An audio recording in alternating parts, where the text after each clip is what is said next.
સમાચાર સુરતથી, જ્યાં સરોલી મેટ્રો બ્રિજના સ્પાનમાં તિરાડની ઘટના. સ્પાન ઉતારવાની કામગીરી હજુ યથાવત છે. આજે સ્પાન સંપૂર્ણપણે ઉતારી લેવામાં આવશે. પોલીસ અને મેટ્રો રેલ કોર્પોરેશનની ટીમ દ્વારા સ્પાનને ઉતારવાની કામગીરી હાલમાં તો ચાલી રહી છે.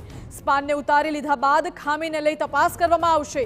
સરોલી કડોદરા વચ્ચેનું એલિવેટેડ સ્પાનમાં મોટી તિરાડ પડી હતી.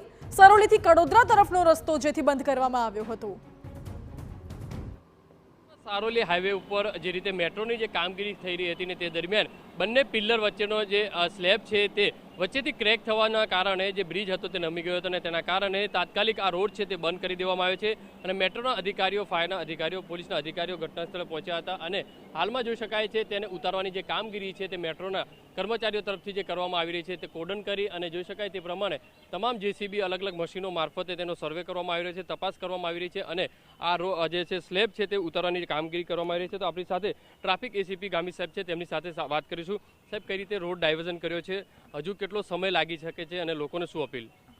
આપ જાણો છો કે ગઈકાલે બપોરથી આજે મેટ્રોનું ભરત કેન્સર આગળ જે પિલર ઓવરબ્રિજનું જે પિલર છે એ ડેમેજ થઈ ગયું છે અને એને તાત્કાલિક ઉતારવું પડે એવી પરિસ્થિતિ ઉત્પન્ન થઈ છે. જેના કારણે ઇમરજન્સીમાં અમારે મેઇન જે આપણો કડોદરાથી સુરત આવતો જે હાઈવે છે એનો એક આખો બેલ્ટ અમારે ડાયવર્ઝન માટે કરવો પડ્યો છે.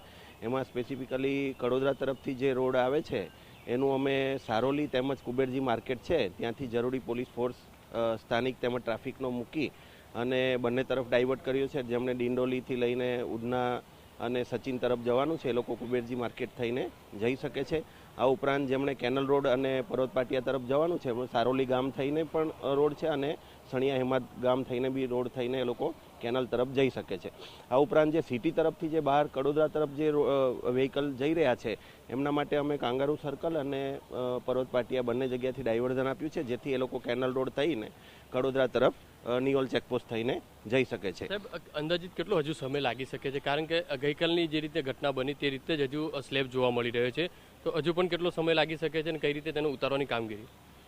હાલમાં મેટ્રોની સમગ્ર જે એ લોકોની ટેકનિકલ ટીમ છે એ આની કામગીરીમાં જોડાયેલી છે અને એમના કહેવા પ્રમાણે ઘણો સમય આમાં હજી લાગે એવું છે. કદાચ રાત્રિ દરમિયાન પણ આ કામગીરી ચાલુ રાખવી પડે એવી પરિસ્થિતિ હાલ તો છે. જેથી અમારી શહેરીજનોને ખાસ એક અપીલ છે આપના મારફતે કે જરૂરી ડાયવર્ઝન જ્યાં આપવામાં આવ્યા છે ત્યાં પોલીસ કર્મચારીઓનો પૂરતો સહકાર આપે અને ટ્રાફિક જામ ના થાય એની અમે પૂરતી તકેદારી રાખી રહ્યા છે. અને દરેક જ્યાં મેન જંકશન છે ત્યાં અમારે સીપી સાહેબ અને જેસીપી સાહેબ તથા ડીસીપી સાહેબની સૂચના અને માર્ગદર્શન મુજબ જરૂરી ફોર્સ અમે તૈનાત કર્યો છે. તો નગરજનોને ખાસ અપીલ કે સાથ સહકારથી આ એક દિવસ આપણો નીકળી જાય શાંતિ. જે રીતે જોઈ શકાય દ્રશ્યોની અંદર આ તે ઉતારવાની જે કામગીરી છે મેટ્રોના જે કર્મચારીઓ તરફથી કરવામાં આવી રહી છે. કારણ કે જે રીતે તેને સાવધાનીપૂર્વક આજે ઉતારવું પડશે, કારણ કે બીજો જે સ્લેબ છે તેને ડેમેજ ન થાય તે માટેનું તમામ જે ધ્યાન છે તે મેટ્રોના અધિકારી તરફથી કરવામાં આવી રહ્યા છે.